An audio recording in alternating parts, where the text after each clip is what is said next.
We're back here in Cincinnati getting ready for Marquette against the Bearcats. Let's take a look now, though, at our starting lineups here, brought to you by Interstate Batteries. First, starting lineups here for Marquette. Check that. We'll start with Cincinnati first with Wright, Stevenson, Toyloy, Bishop, and Thomas. Deontay Vaughn not starting for the Bearcats today. It was a coach's decision. And far as starting lineups for Marquette, Johnson, Odom, Acker, Kubion, Hayward, and Butler. Brought to you by Interstate Batteries. Head coaches for today's game. Marquette's head coach Buzz Williams, in his second season, a record of 41-19, led his team to the NCAA tournament last year. And for Cincinnati, Mick Cronin, in his fourth year with the Bearcats, 57-62.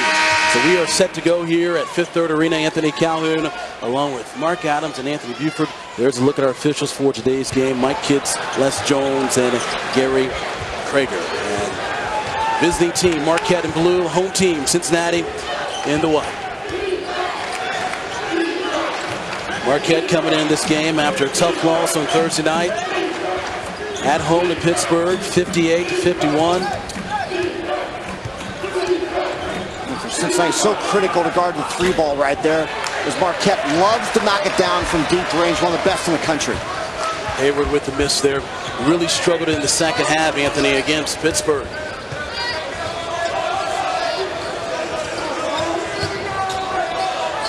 Look here on the offensive end, you'll see Cincinnati's.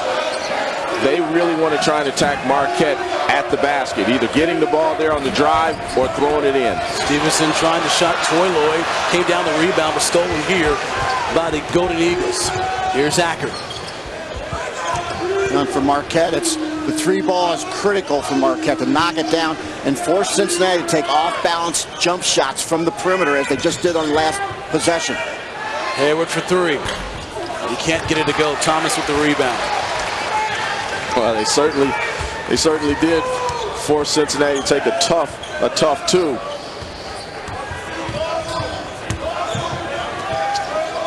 Now, Cincinnati, sometimes their best offense is just throw it up and go get it. They rebound nearly 40% of their misses. Here's the steal here. Johnson Odom lays it in. Marquette gets the first points of the game. Let's take a look at the Cincinnati keys to the game. For Cincinnati today, throw it up and go get it, and guard the three ball or get drilled. Because Marquette, Anthony, we've seen them. They love to light it up. They certainly do. Fourth in the country at three-point shooting percentage, so they like to put it up from the perimeter, but they get it. They get their shots from penetration and pitch, which is the way to do it. Inside of Thomas. He gets fouled. He'll go to the line and he'll shoot two. Talked about this series between these two schools. Marquette is riding a two-game winning streak against Cincinnati, but the Bearcats lead the overall series 24-17. Mark, when you look at Marquette, what are the early on in this game? What do they need to do to be successful here early on against Cincinnati? Well, for Marquette, it's to get good open looks. There you see the three-point percentage leaders around the country. Number 4 shooting nearly 42% on the season. That's a lot of threes, and they shoot volume threes as well, Anthony. So they're not shy about knocking it down from long range. As far as Cincinnati, Anthony, here they are here. Deontay Vaughn did not start in today's game due to a coach's decision, so they know they're going to need a leader out here tonight, right? They certainly do. You look for Lance Stevenson to become that guy, even though he's a freshman. Butler with the rebound in some trouble. Here's a three. And that three is good. Once again, Johnson Odom coming in, averaging, shooting 49% from behind the arc. And it's 5-2, Marquette with the lead. Well, get ready to see a lot of that. We're going to see raining threes here in Cincinnati. Well, he has such a sweet stroke, too. I watched him in shoot-around before the game, and it looks like it's just real feathery coming off the fingertips. Pressure here on Bishop. Well, nearly a 5 count right there. Almost a steal, and there is a steal. Kubion coming up with the steal. If you're Coach Williams, you got to like that pressure defense there, Mark, right? Marquette only knows one way to play defense, and that's attack. And that's exactly what Marquette's doing right now to Cincinnati. The aggressor early is Marquette. Talk about Deontay Vaughn, and just like that, here he is checking in the game for Cincinnati. He has started 19 straight games prior to today before the coach's decision to not start him against the Golden Eagles. There's been a lot of talk about Vaughn and just his lack of production of late. We'll see if they're coming to deliver here today against Marquette. Defensively, Cincinnati, they've got to do a great job of controlling penetration, because that's what allows Marquette to shoot the three.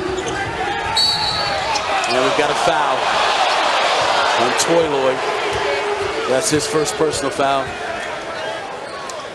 Anthony, a former player here at Cincinnati, you surprised not to see as we take a look at this play here? You see the leg. That's an easy call. Thomas complained about it, but that's pretty simple. You stick your leg out, trip a guy. That's a foul in every league in the United States. And that's an absolute this year for the officials. That's a non-discussion foul. Once you have a ball here and it goes down because of a trip, it's automatic foul on the defender. Here's Hayward with the jumper. Still can't get it to go. Cincinnati back the other way. Here's Vaughn. And Cincinnati doing a nice job of chasing Marquette off the three-point line. Thomas in more trouble.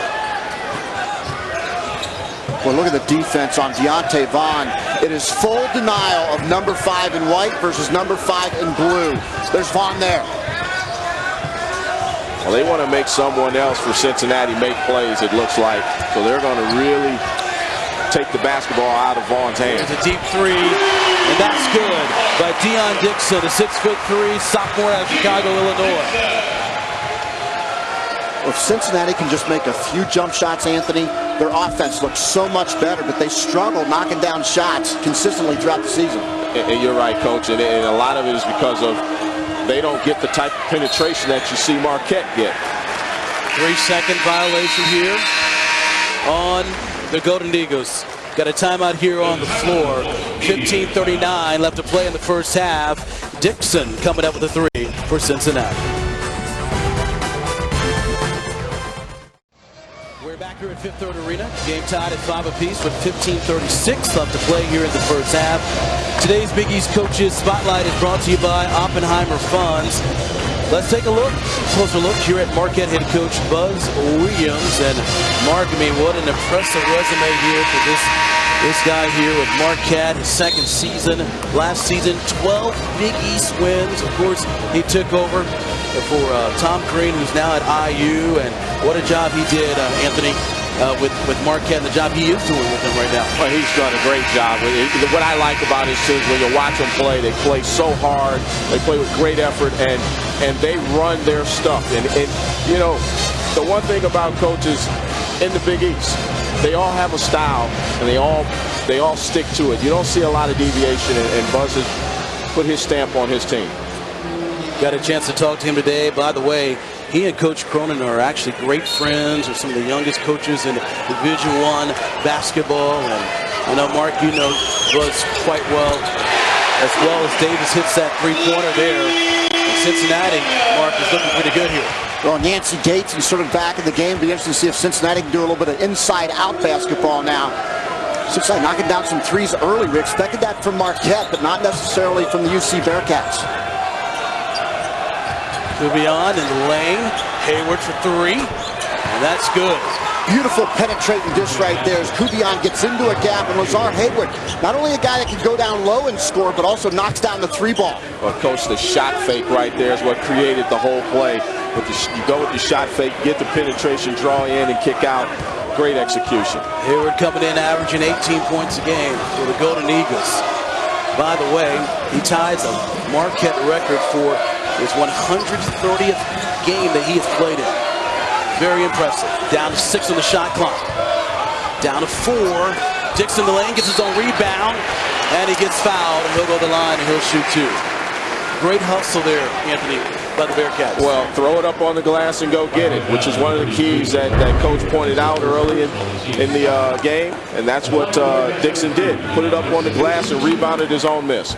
Anthony, Deontay Vaughn is a senior, doesn't start the game today. I know Coach Huggins never disciplined you in that way, but I'm curious, how does a player prepare themselves when they're disciplined like that and don't start the second last game of their senior year? Well, you know, I would imagine that Vaughn probably knew coming into the game, so he mentally had an opportunity to prepare himself. So he knows this is a big game.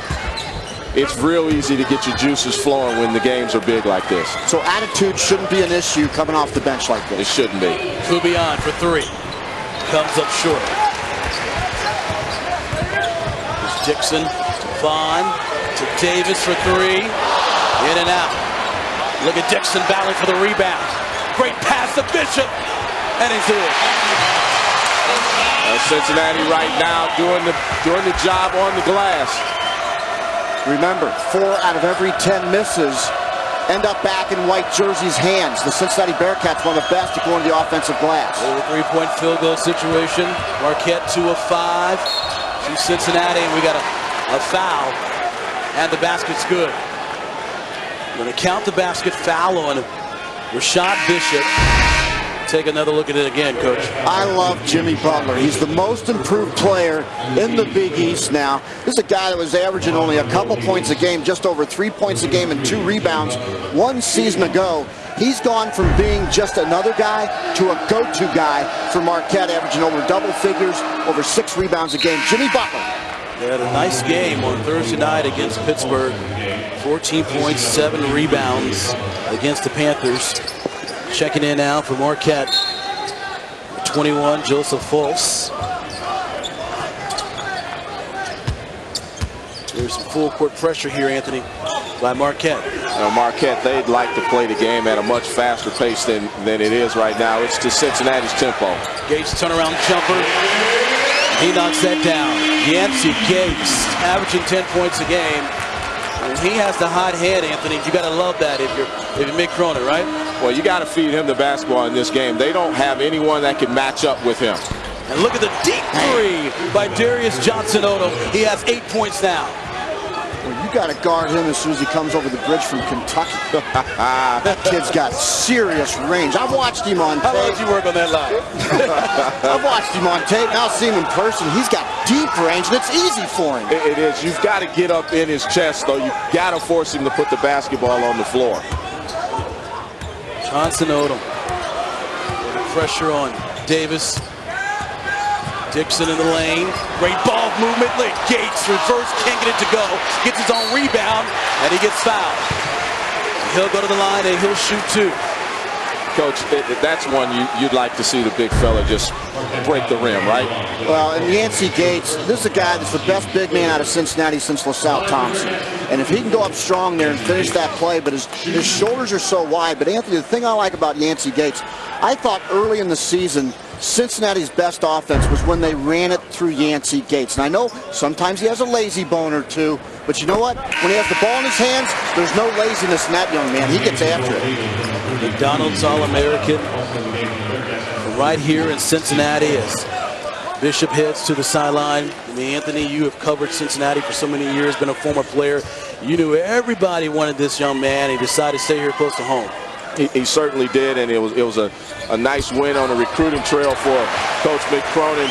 And Gates has had an up and down season this year, but you're right, Coach. If they go through him, it seems like the offense runs much smoother. And a turnover here by Marquette, their second turnover of the game. They come in averaging 10 turnovers a game here. It's Coach Williams and his basketball team. 15-14. Cincinnati with the 1-point lead with 12:27 left to play here in the first half. Here's Vaughn. Leader on this team. Davis for 3 again. His third three-pointer.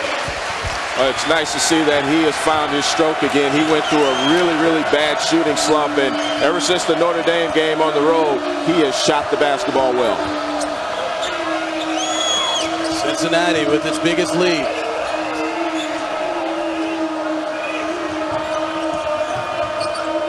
Marquette always probing, looking for gaps, looking for open shooters, and there it is. Yeah, Joseph Fultz here with the three-pointer. And just like that, Marquette comes right back the other way, Anthony. Well, you know, when I looked at their stats, it's got to be the only team in America where I've seen they've got probably 7 or 8 guys that are all shooting over 40% from beyond the arc. That's unheard of. As we mentioned, they're ranked 4th in the country from action behind the arc. Vaughn, he'll take the three. Can't get it to go. Here's Acker with the rebound.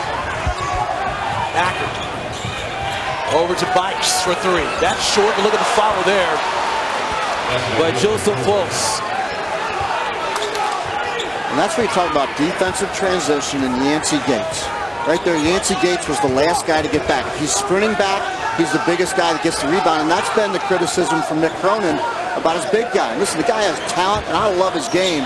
If he can just learn to run a little bit harder and play just another 5% harder, he's an NBA player, no question. Dixon blocked there by the Golden Eagles. Here's Acker. Acker right to the hoop. He gets fouled. He's going to go to the line, and he's going to shoot 2. Foul here on Davis.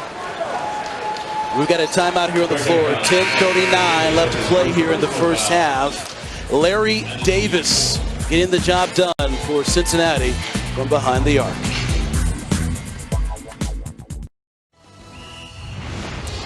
We're back here with 10:39 left to play in the first half. Marquette with a 1-point lead. Well, March Madness is just around the corner, so everybody has been following our insider, Joe Lenardi. He's part of ESPN's bracketologists, and he forecasts the NCAA tournament field in advance by applying to the RPI and schedule strength to a team's current performance. Here's a look at the last 4 in here, guys. You see Rhode Island, Oklahoma State, Marquette, of course, and St. Mary's. Mark, your thoughts on what Joe has for the last 4 in the first 4 out? Well, and that's what's at stake today as Marquette gets an opportunity to convince the selection committee that they are a better team on the road against Cincinnati. St. Mary's with Omar Samhan, one of the big guys that you don't hear a lot about in the West Coast Conference. Randy Bennett's done a great job with the Gales. Right now, our bracketologist who looks at objective information and then projects the NCAA tournament right 97% of the time, St. Mary's the last team in. You agree with that one, Anthony? Well, at this moment I do, and I tell you, but Cincinnati, which is on the other side, first 4 out, they've got a great chance to improve their resume with a nice home win against a team that is already in the tournament. But more importantly, this would be, if Cincinnati could secure this win, the first win of a team above them in the conference. That's right. And then you've got DePaul coming in at home in the last 3 games of the regular season. Cincinnati's set to make a run against nationally ranked teams. Exactly. You've got at West Virginia and at Georgetown. They've got Villanova coming in here, which is a similar team to Marquette in size. And so Cincinnati is kind of getting a look and a feel for a team that's going to field 3 guards that can really attack you. Here's Acker at the line. He gets both free throws to go. Senior, Hazel Crest, Illinois. Marquette on a 7-0 run right now in the last minute, 12 seconds. I like it when Marquette goes to their full court man package. Look at the on-ball pressure by Acker. I love that attacking footwork defense from Buzz Williams. Josh Stevenson, haven't heard too much from him, but this guy's been hot. Davis with the jumper. Comes up short. Kubion with the rebound. It was excellent defense by Marquette, chasing Davis off the 3-point line. Butler for 3. Yeah, you got to guard him. And he's got a great reputation of a guy that can knock down the 3 ball. And the Cincinnati defender backed off. Butler's going to knock that down. Mick Cronin calls a quick timeout here. You talked about the Golden Eagles. Let's take a look at their resume and why they should be worthy of an NCAA tournament bid. And Anthony, when you look at their resume, what stands out to you? Well, the quality wins. You got the Georgetown win, and you've got the UConn win. But, their RPI is a little high. Not sure that is really a huge determining factor. But, when you look at it, eyeball test, to me, they're an NCAA team just from the eyeball test. But what is the eyeball test? what should a college basketball team look like, Anthony? I mean, I look at Northern Iowa, and somebody yesterday, one of my colleagues talked about that Northern Iowa did not pass the eyeball test. Well, I disagree with that. See, I do too. The eyeball test for me, in watching them several times, it certainly passes. and they've got quality wins. You know, this whole eyeball test thing. Listen, if there was an eyeball test from my wife to me, I'd never be married. And I recruited way over my head on that deal. I don't like the eyeball test. Let's go with the objective information like Joe Lenardi does, our bracketologist. You with me, Pards? I'm with you. I'm with you. I agree with that.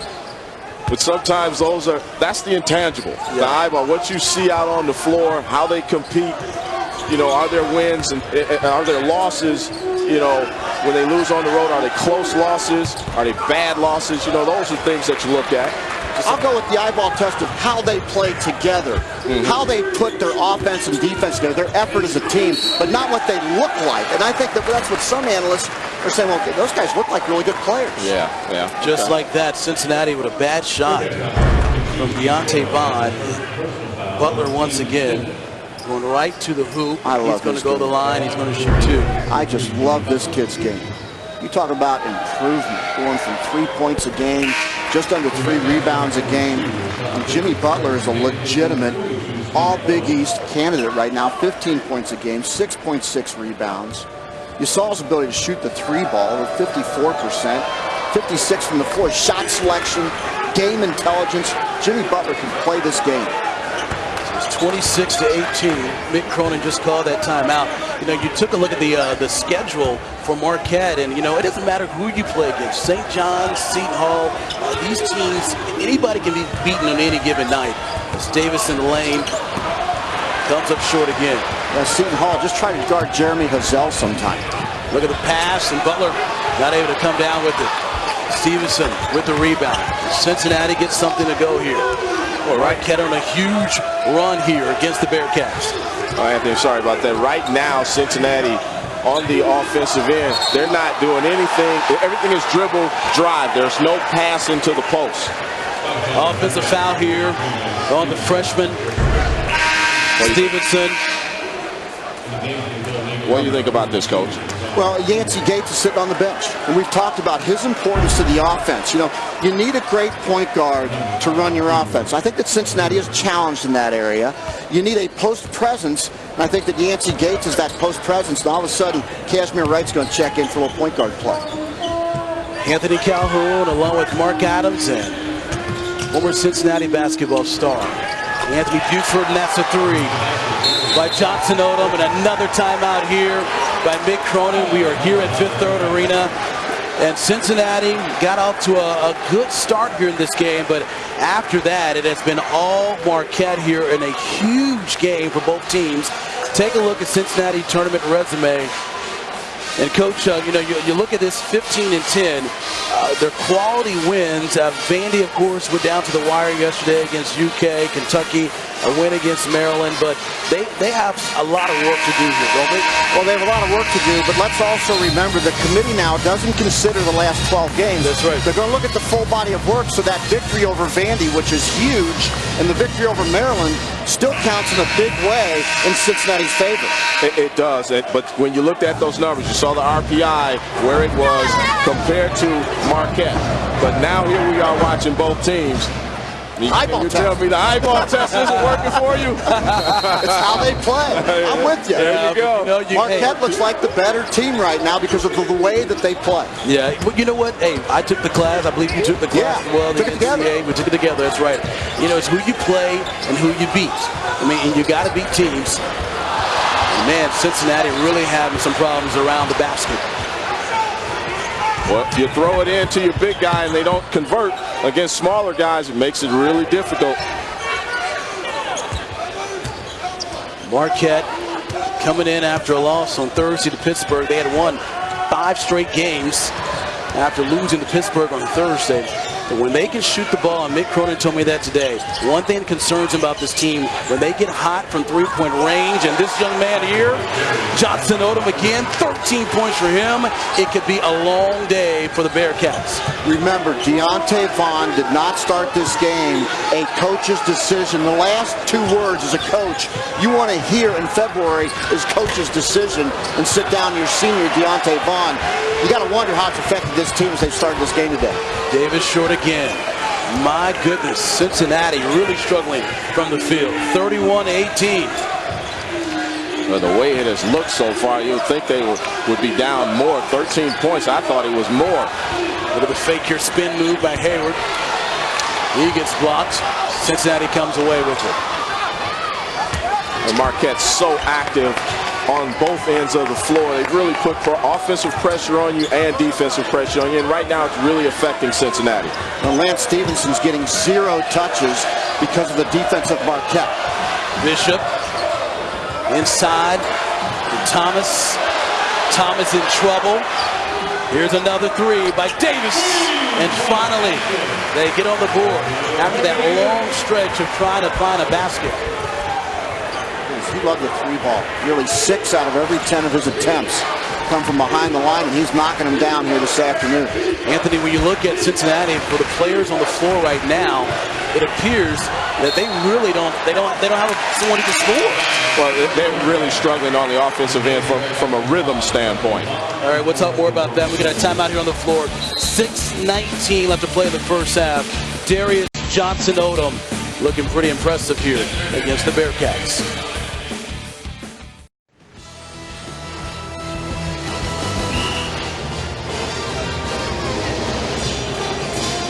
We are back here at Fifth Third Arena with the Marquette Golden Eagles with a 10-point lead with 6:19 left to play here in the first half. And what a day it's been so far for Darius Johnson-Odom, Mark.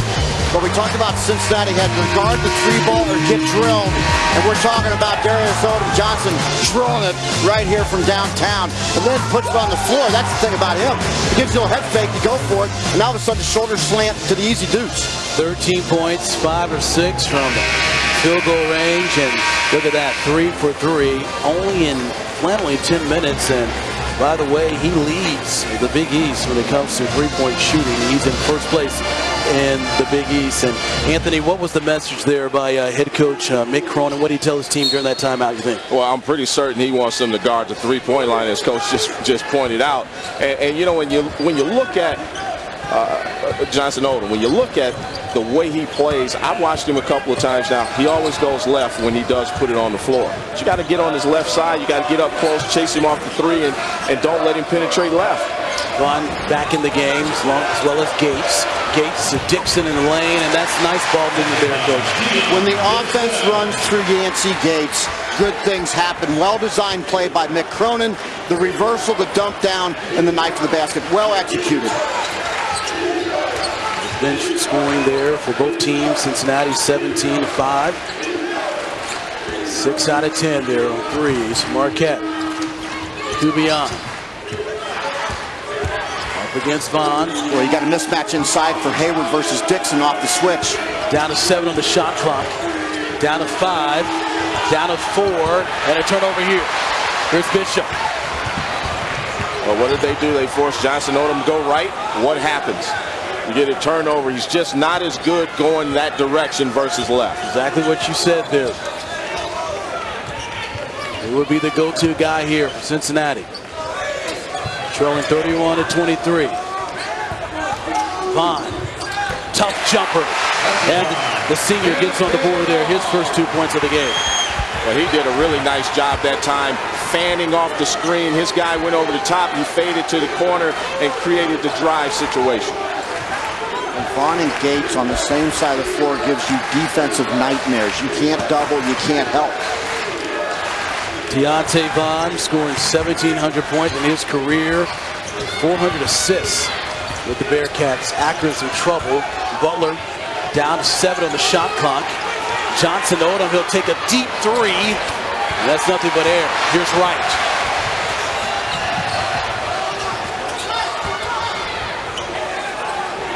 Dixon for 3. And Buzz Williams calls a timeout. Been a game of runs so far.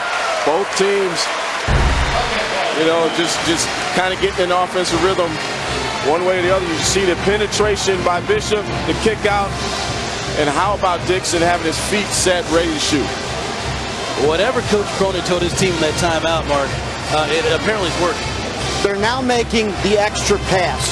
Think 4 possessions ago, Yancey Gates with the assist. Think about the reversal pass to Deontay Vaughn in the corner, and that time Dixon again gets a good look because of the extra pass. This is the type of offense that UC fans have been looking for, and this is as good of an offensive sequence as the Bearcats have had in a long, long time offensively, Anthony. It certainly is, but how about where it all started? On the defensive end, they've really forced Johnson Odom into some tough opportunities by making him go to his weak hand, his right hand. Cincinnati on a 10-0 run the last 3 minutes and 30 seconds. I wonder if Marquette teammates, if they call him J.O. versus Johnson Odom. Well, you want to start that now? Here's Spikes. Inside here to Butler. More trouble. Wright with the rebound. Wright with the jumper. Gates with the follow rebound. Gates! And he puts it in. 31-30. 6 points now for Yancey Gates. When he plays like that, he's tough to handle. You see him running full speed to the offensive end. Coach, you want to see him run full speed to the defensive end, right? If he does both those things, Cincinnati wins. Here comes the crowd. Hacker in the lane. Short again. Cincinnati with a chance to take the lead.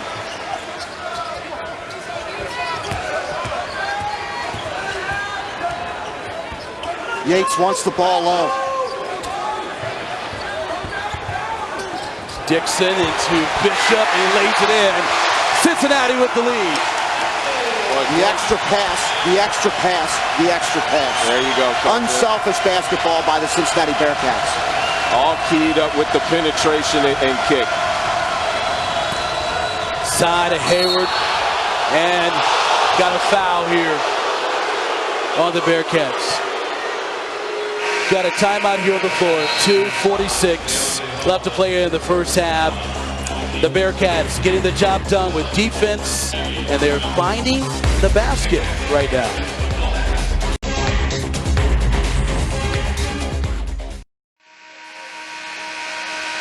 We're back here at Fifth Third Arena with Cincinnati with a 1-point lead. 2:46 left to play in the first half. Anthony Calhoun along with Mark Adams and Anthony Buford. And Cincinnati got off to a slow start in this game. They were down by 13 points. It was all Marquette. But man, what a difference a couple of minutes have made here for the Bearcats, Mark. Well, the Bearcats got the ball inside the Yancey Gates. They've done a good job that way. We expected Marquette to knock down the three ball. They're 6 for 10. But Anthony, right now, Cincinnati going through Yancey Gates, making the extra pass, really made a difference. It really has, and it started on the defensive end where they've really kind of shut the three-point shot down. They've gone on attack mode with penetration, making the extra pass, and they've gone inside the Yancey, kept the big fella involved. Zara Hayward at the line. 6'6", senior out of Buffalo, New York. Averaging 18 points a game, only 4 points in this game. As we told you at the top of the broadcast, he had tied with Jarrell Neal for most games played at 130 for Marquette. Of course, today's Big East game is being produced by ESPN Regional Television. Double team here on Wright. He breaks through it. Great pass to Gates. Can't hang on to it. It's going to stay here, though. It's Cincinnati. Anthony, as I look at this Cincinnati team, it appears to me that they are playing better team basketball than what we saw when they started this game, right? Yeah, they are, because they are getting the penetration and then they're moving the basketball, and that's really what's helped. And Gates has been the guy who's been involved. He's made himself big inside. He's a target. Here's Vaughn. Take a look at the Cincy leaders. Davis and Dixon with 9 points. Bishop for 3. He knocks that down. 7 points for Rashad Bishop out of Newark, New Jersey. And it's 35-33, Cincinnati. If Rashad Bishop starts making threes, it's Christmas every day for the entire year in Cincinnati. Well, 32% from behind the arc. As Hayward comes up short. Vaughn with the rebound. Well, you look at Cincinnati right now, they're 6 of 9 from three-point land. Vaughn taking it right to the hoop. He gets fouled. He's going to go to the line. He's going to shoot 2. Mark, you got to love the aggressiveness. We take a look at Vaughn once again, taking it right to the basket. Now, and that's senior leadership right there from Deontay. Vaughn did not start today on a coach's decision, but now he's starting to assert himself offensively. We're talking about a first third-team Big East player just 2 seasons ago. And was third team last season. And frankly has not put up the numbers this year that was expected. Take a look at those numbers. You bring up a great point. First 20 games, averaging 12 points a game. Last 5 games, the difficult you see there as far as the field goal situation, shooting 29% there, Anthony. Yeah, he has really struggled offensively, and it's kind of bled over into his free throw shooting. He's always been a pretty good free throw shooter, so it's just coming down to the end of the season. He's just surprised that the young man has struggled offensively. So, and as a coach, you really do some soul searching as to why your senior is struggling. Acker comes up short with the three-pointer. Golden Eagles struggling from behind the arc here in this last 2 minutes.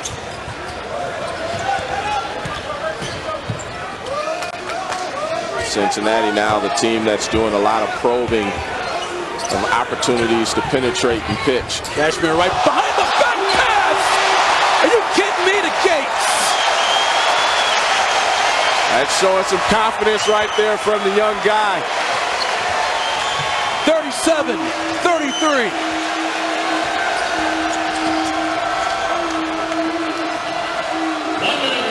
One for Marquette now. You've got to get quality touches for Jimmy Butler.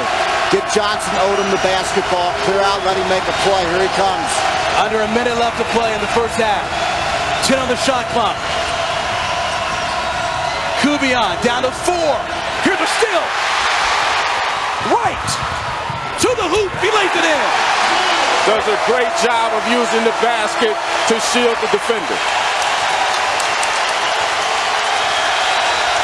Cincinnati on a 21-2 run.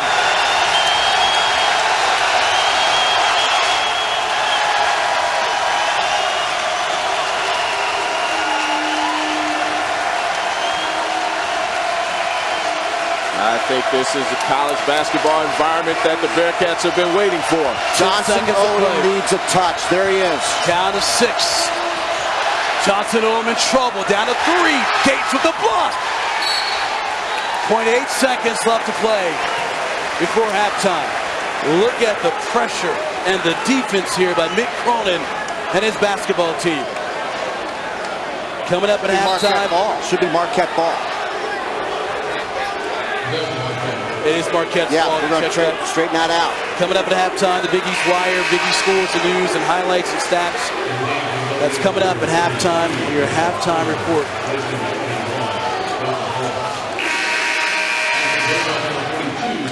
0.8 seconds left here. Toy Lloyd comes in the game for defense on Jimmy Butler. Johnson Odom trying to get it in. Kubian with the jumper, and that's no good. How about Cincinnati?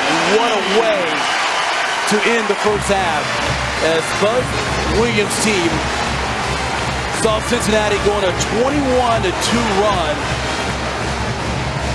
to end the first half.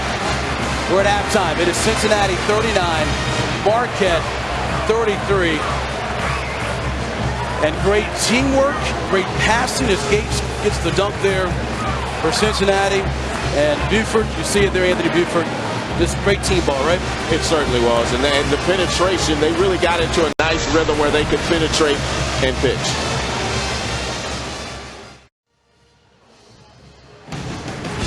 We are getting set for the second half. Cincinnati with a 39-33 lead here against Marquette. Anthony Calhoun along with Mark Adams and Anthony Buford. And Marquette ended the first half without scoring a basket for about 8 minutes. The last 8 minutes they didn't score a basket, but they started this game off really well in the first half, Marco. Well, Marquette knows their three-point shooting ability, and they knocked it down consistently early in the first half. This is a Marquette basketball team that knocks down 42% of their shots from behind the arc. They're number 4 in the country. If Cincinnati could not defend the three ball well, then we talked about Cincinnati getting drilled. And early on, that's exactly what happened.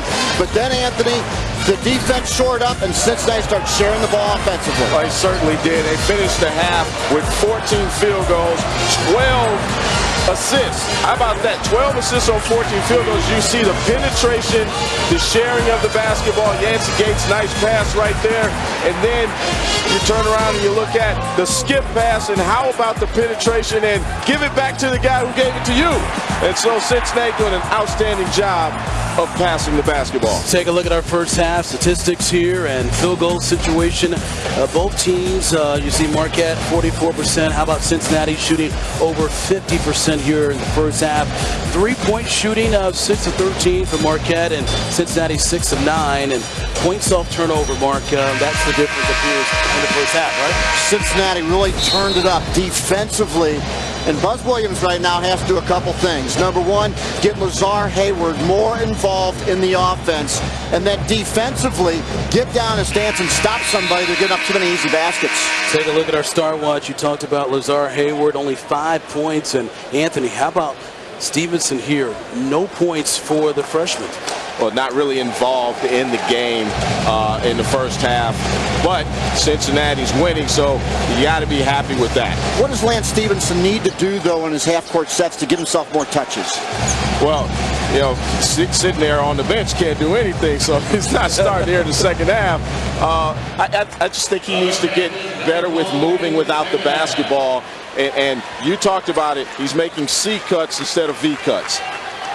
Cincinnati 11-2 when they have the lead at halftime. Marquette 1-4 when trailing at half. A huge game for both teams. They try to keep their NCAA tournament hopes alive. Opening possession for Cincinnati. I'm going to try to get the ball to Yancey Gates for Marquette. Deny the ball in the post. There he is. Gates against Hayward. Gates in the lane, and that's good again. You got to double him. He's proven that he can score in a one-on-one situation. Marquette has to make an adjustment. 10 points down for Gates. And if they do double him, his passing ability, he's shown it in the first half. Cincinnati has an answer for that. So Marquette's got their hands full with the big fella. Johnson Odom, we saw him have a good first half. Down to 10 on the shot clock. Here's Butler in some trouble. Down to 6 on the shot clock. Butler for 3, and that is nothing but air. All right, Coach, so what did Buzz Williams tell his team at halftime? And here you go. You struggled going in the first half, the latter part of the first half going to halftime. What was his message to his team at the break? I think he's got to be concerned defensively. Cincinnati's 6 for 9 from behind the arc, shot a very high percentage from 2-point range as well. That's not Buzz Williams Marquette basketball. He told his team to get down his stance and guard somebody right now, or else Marquette will get blown out of this building. Dixon, tough shot. He's going to go to the line, and he's going to shoot 2. Marquette starts everything on the defensive end. Their pressure, their attack defensive pressure is how they play. And you can see they're awfully soft, getting penetrating passes, penetrating dribble penetration in the paint. And Coach, what you see is happening is Cincinnati is doing all their damage in the painted area. And when you can score, you know, within 15 feet of the basket, you give yourself a great opportunity, especially with your size advantage, to actually rebound the basketball too if you miss it. Foul on Kubian. That's his second personal. Well, you just look at Lazar Hayward, who's 6'6", next to Yancey Gates. There's a huge size disadvantage there for Marquette. So I think Lazar Hayward's got to work harder to get the basketball, be more aggressive. Johnson Odom in the lane. He lays it in. Counted the foul. Coach, what happened there? He probed to the right. You see he crosses over, comes back left to his strong hand, and now he's able to make a play and finish with his offhand. But you see, he's just fabulous when he can go to his left side. I like his low center of gravity off the dribble. He got so much lower than the defenders.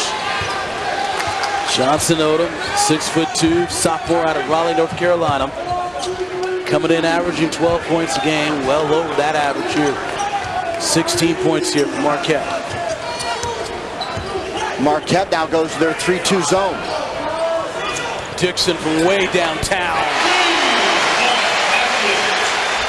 12 points now for Deion Dixon.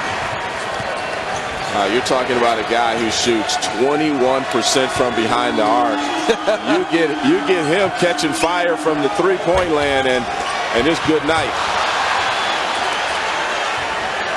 This is a huge game, as we mentioned, for both teams, but Cincy, and I know you agree with this, Anthony, as Acker takes the three, comes up short.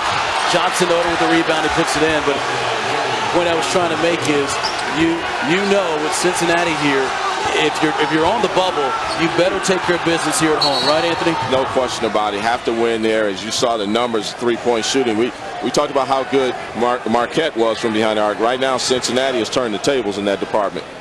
7 for 10 from behind the arc. The shot clock did that move. That's the reason for the stop of play. Got a shot clock situation here. Mike Kitts and Gary Prager are trying to figure out, and you can see the shot clock not moving at all. Neither is the clock. That's right. The clock, nothing moved. You know, we talked about how both teams need this win today, and you know, you look at their upcoming schedules, and you know, for both teams, you got to come away with a win today here, Mark, because you got 4 more games left to play here until the Big East tournament. But the road's not easy for either of these teams, right? Well, let's take a look right now at the situation on the court. We've been playing basketball, and the clock did not move throughout that possession. So now the job of the officials is to go ahead and time the play by hand. They can use a stopwatch and review the play in live motion and then take the appropriate amount of time off the clock. See Mike Kitts, the veteran official.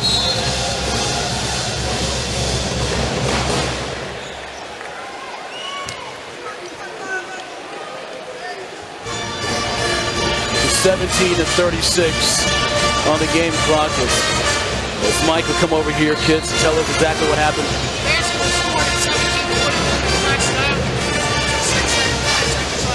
Okay. Basically what you were talking about, Coach. They timed it, took the clock, took the seconds off the clock, and away we go. And I'll tell you what, if you're a fan right now, start watching the clock. If it happened once, it'll happen again, I guarantee it. Is that operator error, or is it a mechanical error? Gates turnaround jumper. The operator says mechanical. The scoreboard says it's the operator. 12 points for Gates. Talk about someone not having problems, though. No error there with Gates. Another basket. 46-38. Cincinnati with the lead. If Marquette could somehow mix in Lazar Hayward with Johnson Odom, they'd have a very good mixture going in this game. But Lazar Hayward totally absent here so far. Down to 5 on the shot clock. Here's a 3. And that 3 is good. That's Marquette basketball. That's what they do. Penetrate and pitch. Keep it simple. You have all those quick guards darting in the lane like that. It makes it tough to help and recover, doesn't it? And still here by Johnson Odom. He gets fouled by Dixon. His first personal foul. Davis checks in the game here for Cincinnati. Take a look at that 3 one more time. Well, there's the penetration and the pitch right there, and you are seeing Marquette basketball in one possession. That's what they do as well as anybody in the country. And Nick Cronin now has to come up with a formula to take away that dribble penetration as they did in the last 10 minutes of the first half. Well, they're doing a lot of switching defensively because they can size-wise, but sometimes in the switch, you get caught out of position and you give up the penetration lane. Julian picks up his dribble. There's Acker against Wright. Acker has the easy lane. A block there by Gates. Butler gets the rebound. He puts it in. It appears to me, Mark, that Marquette is really starting to find its way here in the last couple of minutes. Well, you got to play to your strengths. And Marquette's strengths is to put the ball on the floor, get into gaps, and make plays. Bishop, they'll take the 3. Butler with the rebound. Marquette with a chance to tie the game. Johnson Odom right to the hoop. And he lays it in. 46-45. I rest my case. They can get by people. And that's one thing that, Coach Cronin told me today. He was concerned about their shooting ability and the fact that they are so quick, Anthony. Well, they're showing right here in the early part of the second half that they're tough to handle off the dribble. Timeout here on the floor. 15-16 left to play here in the second half. The Golden Eagles trying to work their way back in this game.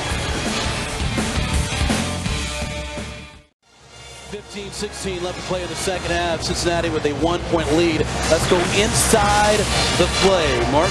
Watch Darius Johnson. Just watch his shoulders. Watch how low he gets for leverage. He's lower than the defender there. He's lower than both defenders there. And splits the defenders. Marquette, the number 4 3-point shooting team in the country. But watch the explosion. They're slow again. That left shoulder dip. Takes it right with the right hand. That's Marquette basketball in attack mode, Anthony. Very dangerous for Cincinnati. It really is, and they've got to get that under control because Johnson Odom has hurt them all game with that. And now once he gets you on his heels, then he stops and pulls the 3 on you, which he's very good at shooting that. So right now he's got Cincinnati's defense where he wants them. Look at those numbers there by Darius Johnson Odom. 20 points. 2 points off the tie, his career high of 22. He did that against Providence. And a turnover here by Cincinnati. We're going back the other way. Anthony Calhoun along with Mark Adams and Anthony Buford. We are here at the Fifth Third Arena in Cincinnati, Ohio. Cincinnati coming in 15-10 overall and 6-7 in conference play. Marquette 16-9 and 7-6 in the Big East. Both of these teams on the bubble as they approach March Madness, and an offensive foul on Marquette, and Coach Williams can't believe it, Mark. A little push off right there, and a lot of times you'd play on, but the official right on top of the call. Anthony, we saw when Cincinnati took the lead in this game in that first half, the latter part of the first half, they were, for the most part, getting Yancey Gates involved. Is that the key right now to go back to him? Well, that was a big key, but also a big key was good point guard play also. Stevenson trying to get the rebounds, going to stay here with Cincinnati. Take a look at Cincinnati's tournament resume. As we mentioned, they're 15-10 overall, conference 6-7. Schedule strength here, Mark. You got to like that, though, 19. Well, and of course, Joe Lenardi all over it, our resident bracketologist who uses all that objective information to project the NCAA tournament. 97% right at a time. That's right. Talking about our insider, Joe Lenardi, ESPN's bracketologist. He had Cincinnati out as of today, but I have to believe a win today against Marquette will have to bring them in. Here's a 3 by the guy who's had the hot hand, but he comes up short. Here's Vaughn. Vaughn right to the hoop, and he lays it in. Deontay Vaughn, 4 points now for the senior out of Indianapolis, Indiana. And Cincinnati trying to score early in the possession, not wanting to play against Marquette's defense. Hayward struggling again. Can't get it to go. Vaughn trying to work through traffic. Stevenson for 3. Nothing but air. Not sure that Stevenson really wanted that shot attempt right there. Hasn't played well so far in this game. Is just looking to get something up on the glass, it looked like. And he shoots just over 19% from the three-point line as well. Butler in the lane and going to count it, and a foul. Mark, that was a nice move there by Jimmy Butler. Well, you start to sense that these two teams understand the critical importance of this game. Deontay Vaughn going 94 feet. That's what made him all Big East first team in his sophomore season. And Jimmy Butler just uses Yancey Gates off the bounce. Mismatch, take the big guy, lower your shoulder, take it to the rim. He's a tough cover for Cincinnati's bigs. And you get Gates going out of the game, you get Toyloy, who's really struggled to guard Butler also. He's just a matchup nightmare for Cincinnati. They've done better when they've had Bishop on Butler. And Butler completes the three-point play. The most improved, excuse me, Anthony, the most improved player in the Big East, Jimmy Butler. Last year, Butler averaged about 6 points a game. What a difference a year makes. Coming in, averaging 15 points a game for the Golden Eagles. Here's Stevenson.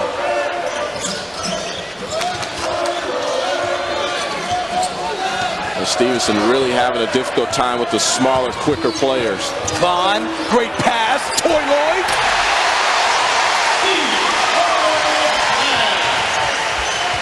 Vaughn doing a nice job of penetrating, puts the defense in spin cycle, and hands one off. Beautiful slip. Butler underneath. He gets fouled. He's back at the line again. You know, there's been so much talk about Vaughn and the fact that he hasn't been that consistent. But Anthony, you got to love this with your coach Cronin, the fact that he is finding the open player to make something happen. He did a nice job of settling the offense down and making a play. And that's what you need from your senior point guard. You need him to make plays at the end of shot clock.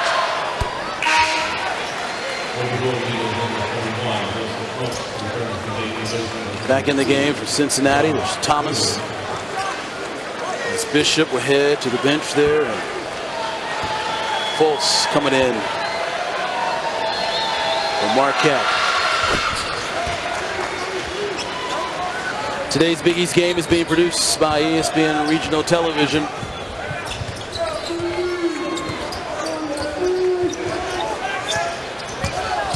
And the selection committee members are all watching. These are two teams battling it out for possible at-large bids. That was a tough shot by the freshman, Lance Stevenson, getting his first 2 points in the game. 6'5" freshman out of Brooklyn, New York. Cincinnati with a 4-point lead. You know, Mark, you bring up a good point because I talked to Joe Lenardi today. I was communicating with him. He said this is the biggest game of the day, he felt like, because there was so much on the line for both of these teams. Both of them battling it out for probably some final at-large bids. And this game will resonate with the selection committee. They'll remember this matchup. Acker in the lane. Acker, nice pass. Close with a nice reverse. He lays it in. Cincinnati really worked hard defensively. I was watching Toy Lloyd. Big fella was moving his feet, trying to stay with the smaller guys, and the quickness just, in the end, did them in. Lance Stevenson really wants the basketball. He wants to make a play. What we can do here against Bikes. Stevenson in and out. It's a lot more assertive, though, here in the second half. He wants the ball. He thinks he can take the smaller guy into the paint. May have gotten hit on that shot attempt, but he is being awfully aggressive. Bikes, you want to get Bikes here with a push-off. He pushed off on Stevenson. 11:06 left to play in the second half. Cincinnati with the 2-point lead.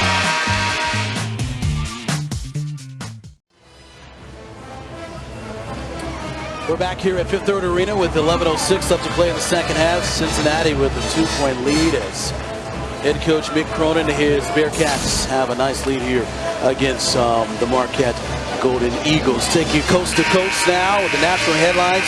The Butler Bulldogs under the direction of Brad Stevens with a 17-game winning streak as well. Along with them, of course, Murray State, and then Mick Cronin, of course, he coached at Murray State. Mark, spent 3 years there. During his time there, had a winning percentage over 74%. Pretty impressive. Now, very impressive. And Billy Kennedy, who's now the head coach at Murray State on a 17-game winning streak with Ivan Aska, Denaro, Thomas. They lead the Ohio Valley Conference. And how about Butler knocking off Siena? Speaking of bubble teams, we've got two of them right here today. And Siena loses at Butler. I think that pretty much eliminates Siena, I believe, unless they obviously win the MAAC Conference Championship. I agree with you, Coach. I think there's three teams really, you look at Northern Iowa, Butler, and Wichita State that have really strong cases to get in if they don't win their conference tournaments. And, of course, Gonzaga as well out in the West Coast Conference. Of course, you saw the bio. Mick Cronin. Davis takes the three. That's a two. Check that. That's a two-pointer. But Mick Cronin, of course, has his dream job. He's from Cincinnati, and he spent 3 years with Murray State. Hayward double team. And the tip in there. Got Fultz. He's got 9 points now. And Fultz doing a nice job of getting on the glass as Hayward is really struggling against Cincinnati's length. Looking right in the lane, and an offensive foul. Call on Kashmir Wright. And that's leadership right there by Lazar Hayward. Okay, so you're not scoring. You don't hang your head, you step right in and take it right on the chin. That's called leadership, and that's why Marquette is playing right now. Good basketball, won 5 out of their last 6.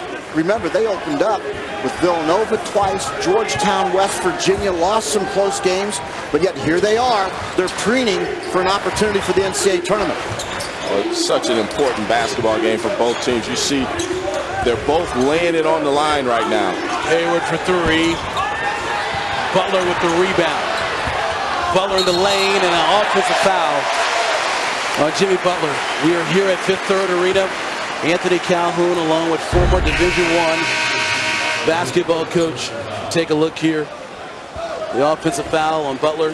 Mark Adams here, and former Cincinnati basketball star Anthony Buford, in a game that both teams need to win as they make a push for March Madness coming up next month.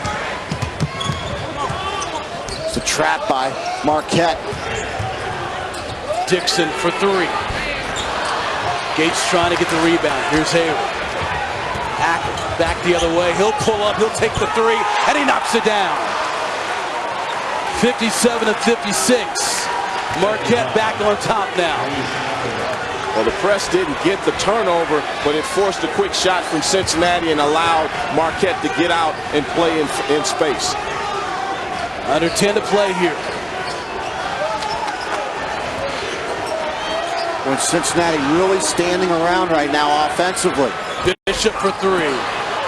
He can't get it to go. They're not throwing it inside like we talked about. They're standing around the perimeter shooting threes. They've fallen in love with it because they made so many early. Marquette making a big comeback here against Cincinnati. They're doing it without their star Hayward. And a turnover here by Jones Odom. Let's take a look at the Big East leaders, brought to you by PNC. Of course, leading the way. Big East 3-point field goal situation coming into today's game. That's the Big East situation for the season. You see Odom Johnson there, number 1 in the Big East at 49%. Very, very impressive there.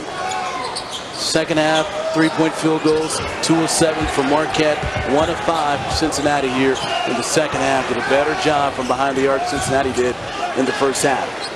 There's Davis, tough shot. And that's going to stay here with Cincinnati. Mark, what has been the difference here, and why has Marquette been able to battle back in this game to have the lead here against Mick Cronin and his Cincinnati Bearcats? Well, for Marquette, they've been in attack mode offensively. They've been able to get into gaps and make plays and play that Marquette 3-point oriented basketball off the bounce. And I think that Cincinnati has gotten away from what got them the lead in the first half. Get the ball to Yancey Gates, share the basketball, get some movement offensively. Speaking of Gates, there he is, spin move. He comes up short again. And he didn't have to change his shot right there. He's the biggest guy on the court. It was surprising to see him do that. He has a tendency to play that way, though. Here's a steal by Davis. Since he's got some numbers, Dixon to the hoop. Can't get it to go. Tip in by Gates. It's surprising just how quickly Gates transitions to that offensive end.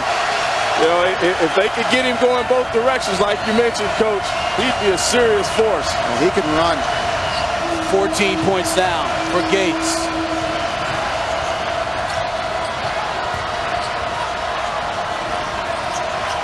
Look at the ball go from side to side by Marquette. That's a great job sharing the basketball. That ball went from A, B, C to D to E to F for the easy shot. Bingo, bango, bongo. Next thing you know, they're shooting the basketball. Well done by Marquette. Joseph Fultz coming in averaging 3 points a game. Has 11 points here in this game against Cincinnati. Marquette back on top. Here's a steal. And Johnson Odom comes up short. Fultz once again right there. And he puts it in. Can they get somebody on this guy? I tell you, he in the last possession, he went from one side of the floor to the other side of the floor and was rewarded with the jumper. And then You get Cincinnati not coming down and running transition. Marquette doing an excellent job of punishing them. What a game you are watching here in Cincinnati between the Bearcats and the Golden Eagles. Marquette with a 3-point lead. We take a look at the Big East standings, and in case you're just joining us, Villanova took on Pittsburgh today. Villanova loses, so Syracuse is in first place in the Big East standings. By the way, the top 4 teams, Mark, they get double buys for the Big East tournament. Gone for Marquette and Cincinnati. They're right now in 7th and 8th. And as we take a look at Joe Lunardi's bracketology, there you see these 2 teams in this game. Marquette right now, Joe Lunardi, our resident bracketologist, has them in. And Cincinnati, one of the teams out. When you take Cincinnati versus, let's say, a St. Mary's, Anthony, how do you compare the 2? Well, how do you compare the 2? You got to look at their resumes, the numbers now. But you and I talked about the eyeball test. Yeah. And we disagree on that in some aspects. But, you know, if you're going to go 8, 9, 10 teams, the teams that are probably in that 7 to 9 range in the Big East are all probably about the same. So do you step outside and you go with the St. Mary's? And I think you do. So, I've seen both Cincinnati and St. Mary's over the last week. On a neutral court, I think St. Mary's wins if Cincinnati doesn't give Dancy Gates the ball. Bishop missing that dunk. Well, when Cincinnati doesn't work through Gates, a lot of times they experience problems on the offensive end.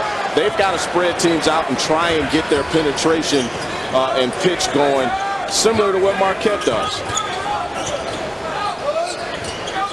Dixon made some big threes for the Bearcats. Here's Davis for 3. Comes up short. Thomas with the rebound. Thomas back to the hoop. Can't get it to go. He got away with a push right there. He sure did. We talked about Joe Lunardi, of course. He's our insider for the ESPN bracketologists. And how do you get 97% right? You know, I was going to mention that. The past decade, he has successfully predicted 329 of 340 at-large teams. One thing for sure, the man knows what he's talking about. Well, he doesn't use eyeball tests. No, objective evaluation. Objective. Down to 4 in the shot clock. They got to get a shot off. Kubiak for 3. Here's Vaughn back the other way. Vaughn over to Davis. Davis, great pass. And Bishop lays it in. 61-60. Marquette, 1-point lead. That's how Cincinnati got going in the first half. That little extra pass, that attack mode offense. Everything started on the defensive end, though. They were very solid the last 10 minutes of the first half. To see if they could duplicate the same effort here late in this half. Working down that shot clock again. Down to 9 on the shot clock. Johnson Odom already with 20 points in this game. He'll take the 3. This game is simple. If Cincinnati can take away dribble penetration from Marquette, they win the game. Oh, look at the move by Vaughn. And Vaughn probing for an opening. He saw it and kicked in the accelerator.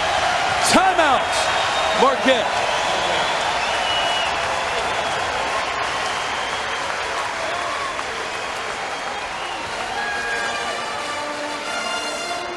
Well, all season long, guys, Champion Apparel has been showcasing the tradition and history of the Big East Conference. Today, let's take a look at Cincinnati Bearcat legend, and I know, Anthony, you know him well. Kenyon Martin, as a sophomore, he became the first Bearcat in 31 years to have a triple-double. That was the first of 3 straight, of course, Conference USA Defensive Player of the Year. Anthony, you played here for Cincinnati. What did you like most about his game? Well, what I really liked was his improvement from his junior to senior year. His confidence level went through the roof as he had a great summer in between those 2 years. And he came in and he just decided he wanted to be the best player in college basketball that year. And he did it on both ends of the floor, played with maximum effort, was a treat to watch. Of course, he was the #1 choice in the 2000 NBA draft by the New Jersey Nets. Champion is how you play. All right, Mark, so during that timeout, what was the goal by Coach Williams to take that timeout when he tells us to? Offensively, get Darius Johnson Odom the basketball and attack the basket. Don't settle for a three unless it's off the dribble. Side of Hayward. Might have got away with a walk with the left hand. Struggling again.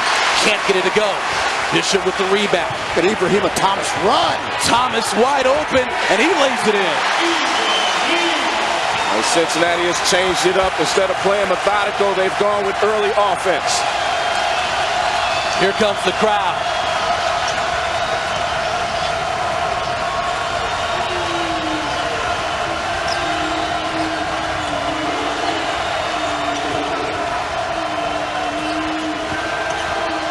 Johnson Odom. And they got a foul here on the Golden Eagles. We've got a timeout here. 3:53 left to play here in the second half. Thomas laying it in. Cincinnati with a 3-point lead.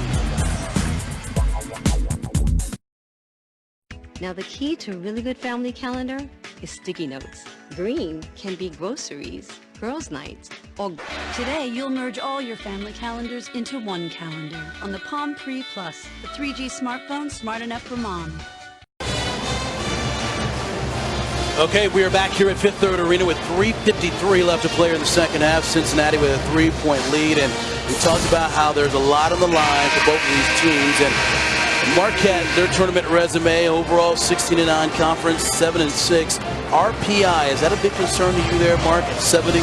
Well, it sure is at 70, but it still allows them to do some damage here coming down the stretch. The good news for Marquette, you're in the Big East. You can always improve your RPI when you're playing against people who are in the top 50 nearly every night, it seems. Look at the Big East bubble teams. You talked about Marquette, Cincinnati right there as well, Connecticut, Notre Dame. I have to believe that South Florida, they're pretty much done unless they do something big in the Big East tournament. The fact they lost yesterday at home, Anthony.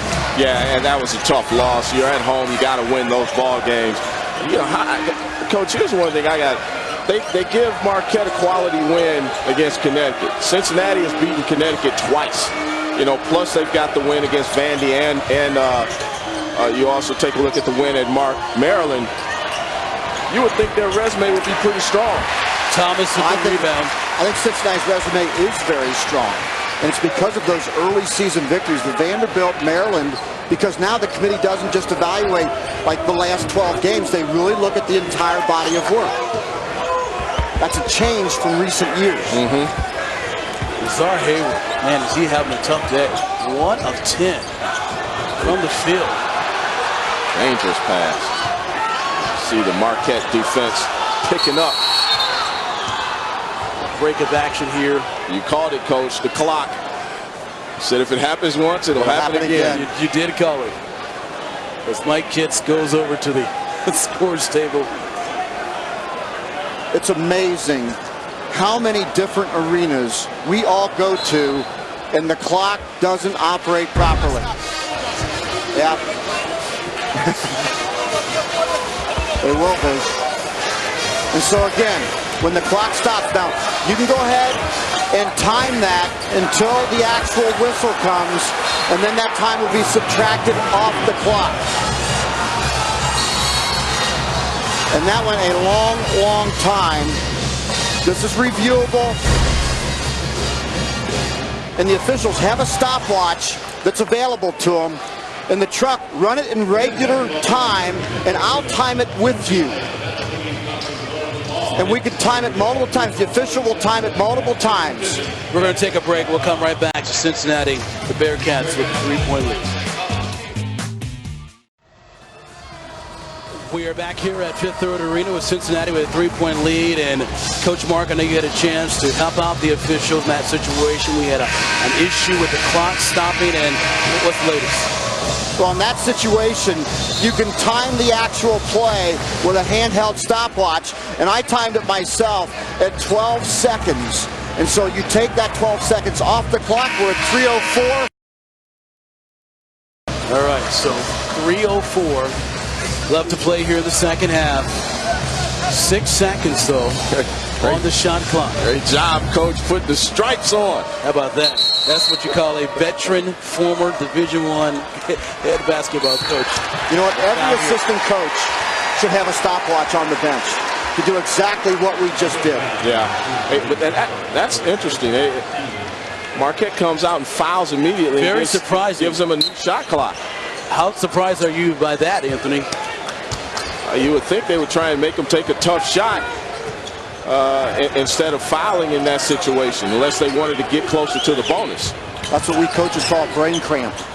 And just like that, turnover here by Bond. Now it looks real smart.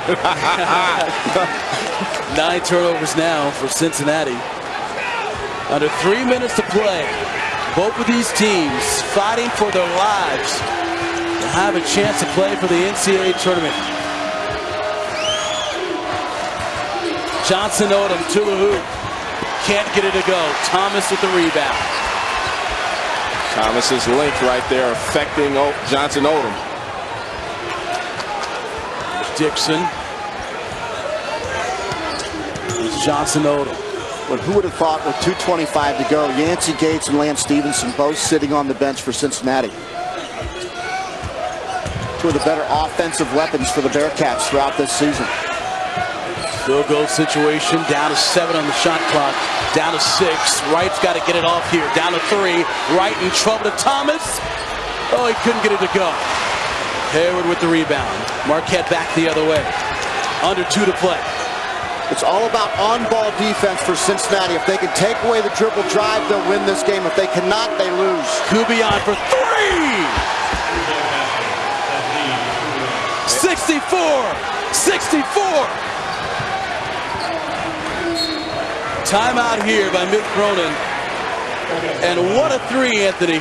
What a 3 by Kubion. How about the guts to catch and shoot in that situation? I mean, he's a good 2 feet behind the three-point line, and he doesn't even hesitate. Lets it go. Lots of confidence. He was 6 for 6 from 3 versus Georgetown earlier this season. Kubion's one of those go-to guys that has experience. He's been to the NCAA tournament. He's used to taking and making big shots. What a game we've had here at Fifth Third Arena. So much at stake here for these teams. And Anthony, you've been a former player here at Cincinnati. I mean, what's the mindset for these teams? You know a lot's on the line. I mean, how do you get yourself ready for a game like this?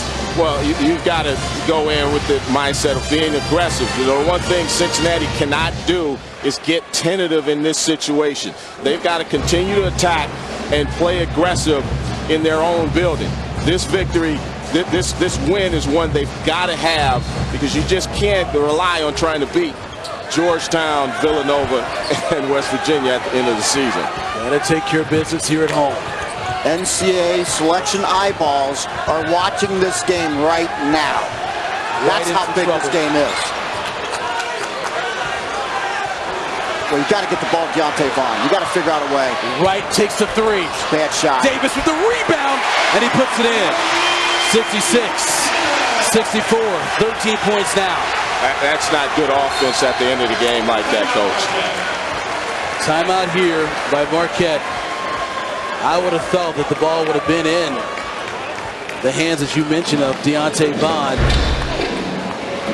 But how about this, Coach? Where is Yancey Gates? Wouldn't you think that you would want to bring him in the game and play through him? There's got to be something we don't know. Yeah. I mean, Yancey Gates not in the game. He's performed well offensively. That was a forced shot right there. Cincinnati gets bailed out with the heads-up play on the offensive rebound. But now Marquette. And Marquette has a lot of options, and they have game-winning options. Remember, Marquette, the number 4 3-point shooting team in the country at 42%. Johnson Odom, a guy that can knock down the long-range ball. Maurice Aker, another guy that can knock it from long range. David Kubion, who just went for 3. If I'm Buzz Williams, I'm saying get into gaps, guys, and make plays. And Lazar Hayward, you haven't done anything for us all day. You better get an offensive rebound if we miss it. You know, you just saw that graphic about the tight games for Marquette. Already this year at West Virginia, they lost by 1 point. At Villanova, lost by 2 points. Lost at home to Villanova by 2 points. I mean, you go on and on and on about Marquette, and here they are down by 2 points. If you take a look at Gates and Stevenson, as you talked about. Gates having a great game, 14 points, 6 of 9 from field goal range. But once again, the Golden Eagles find themselves in a close game, a game, Mark, that they have to have as they try to keep their NCAA tournament hopes alive. And they had heartbreak losses. I go back to what I think was the best Big East game of the year when you had Marquette and West Virginia. And Deshaun Butler knocked down that huge shot to beat Marquette. But to Buzz Williams' credit, that team resurrected itself, and here it sits with an opportunity for a road win to help cement an opportunity for the NCAA tournament. Doesn't get any better than this in February. You're right about that. What a way to send a message to that selection committee. Getting a critical win on the road here at Cincinnati. Here's one thing to keep an eye on, though. Cincinnati has not played well at the end of games. You look at the St. John's game, and here in their own building, gave it up pretty close to Providence. So how they execute here in the last minute of this ball game, very, very important. Johnson almost turns it over. Kubion right there. He'll take the three. Comes up short. Rebound here by Wright. 43 seconds left to play. Foul here on Hayward. That's his third personal. And that's their 6th team foul right there. They've got to foul another time to get Cincinnati to get into the bonus. So the ball will go out of bounds, which is why they fouled in that last possession. 16 foul. 44 seconds left to play. Inbounds have been a problem for Cincinnati. You know Marquette's going to be hunting for steals.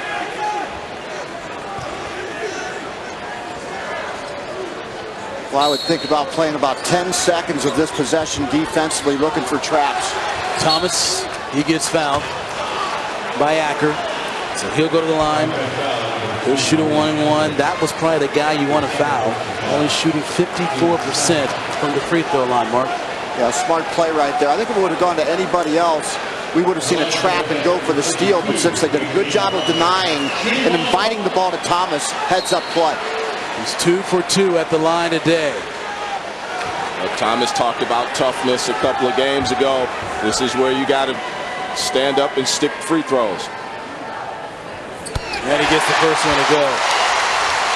Big free throw to the liking there of his teammates. And to Marquette, 3 points is absolutely nothing. The number 4 3-point shooting team in the country. And they've got a lot of guys that can deliver the three. Yeah, and he misses the second. 3-point lead here by Cincinnati.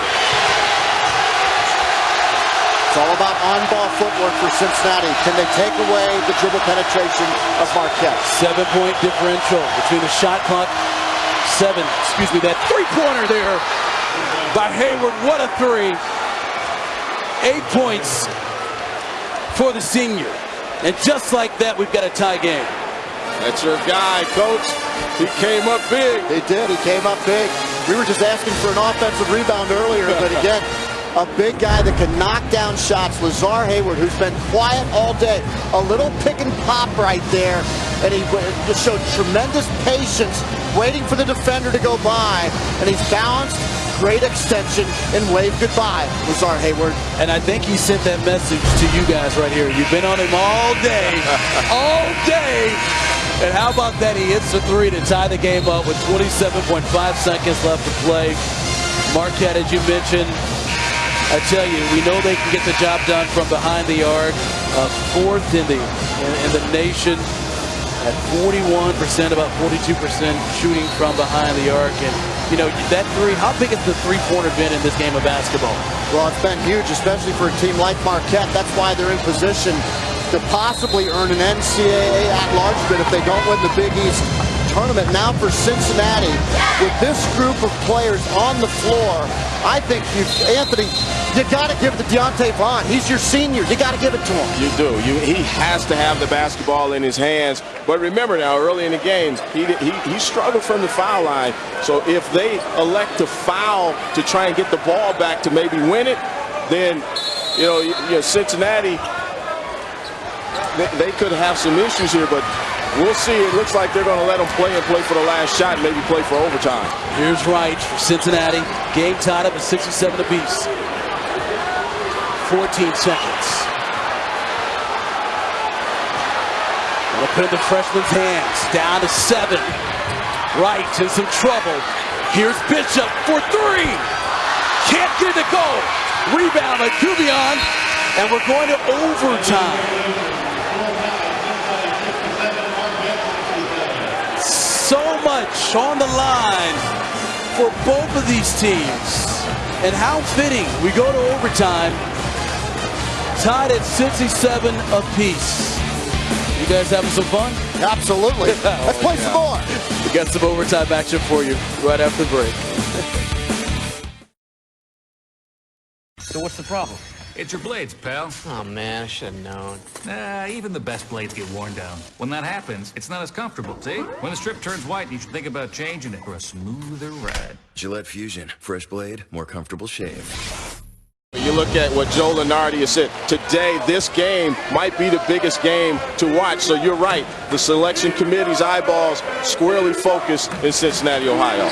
Cincinnati in the home white, Marquette in the visiting blue. If you just joined us, Lazar Hayward, who has been struggling all day long, hits a critical three-pointer to send us into overtime here between Marquette and Cincinnati. This feels like an 8 versus 9 NCAA tournament game. Right about that. Over and back call here on Davis. It's going to turn things over here to Marquette. It's very surprising at what Cincinnati has gone to offensively here late in the game. They had so much more movement when they were throwing the basketball inside, moving it around. It's almost like they're going to dribble out the clock and then try and go pick and roll. Well, and Lance Stevenson and Yancey Gates, two of the better offensive weapons for Cincinnati, sitting on the bench for a long, long time. Of course, both teams get 2 timeouts here in this overtime. We've had 11 lead changes, 8 ties in this game. Here's Butler. A nice pass to Hayward. And look at this, the senior from Buffalo, New York, starting to step up here. 10 points now for him. Scored the last 5 points, all of them huge for Marquette. Watch the white jerseys stand. Side of Thomas. Thomas against Hayward, a nice turnaround Jay for the big fella. It's so surprising that they haven't thrown the ball in there. For the most part of the game, you've got a size advantage. Work through your advantage. Zacher inside to Butler. And a jump ball is going to stay here with Marquette. Anthony, you bring up a good point. Take a look at Coach Williams there. How surprised are you, though, that they have not gone inside more to the big fella in Thomas? Well, Thomas and Gates are 2 different type of players. It's hard to throw it inside when your big guy that you really want to throw it into is sitting on the bench. And they really haven't tried to use Thomas that way. But still, 7 feet, there isn't anyone else out on the floor. He can get any shot he wants by the paint, so you got to feed him. And there's probably good reason why Yancey Gates and Lance Stevenson aren't in the game. We just don't know. It's a coach's decision. 5 on the shot clock. Butler in the lane. He's going to go to the line, and he's going to shoot 2.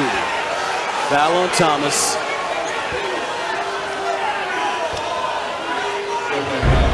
And Jimmy Butler doing a nice job of penetrating, and watch him jump into the defender to create the contact and force the official to make a decision.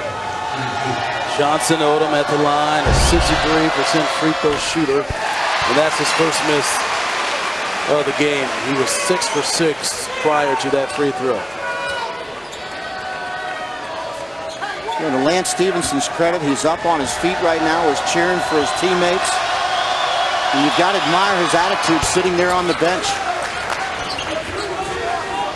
I think as a team, they realize how big this game is. This one, they've had a series of them coming down the stretch, and this one right here, probably the granddaddy of them all at the current moment. Davis, the jumper. Thomas trying for the rebound. The Golden Eagles come away with it. Crowd looking for a foul. Davis has really struggled on the 2-pointers. He's been great shooting 3, but has really struggled with the 2-point shot. is the guy you want with the ball. Johnson Odom right to the hoop. And we've got traveling here. And Johnson Odom. 11 turnovers now for Marquette. Looked like he was on an active dribble right there. I tell you what, he's difficult to handle though when he's going to his strong hand. He walked. He must have carried the ball with him. Here in overtime, Cincinnati and Marquette. Here's Vaughn. Can't get it to go. Thomas with the rebound. Thomas gets fouled. Mark, you got to love the effort here by Thomas working the boards. We saw him sprint the floor in a 94-foot situation late in the second half and beat everybody down the floor. And now Ibrahima Thomas, as we get dribble penetration from Deontay Vaughn, it's that size advantage right there. Lazar Hayward only at 6'6" against a 7-footer. I like the 7-footer in that situation. 6'6" guys get tired. 7-footers doesn't matter. That's right. They're still big.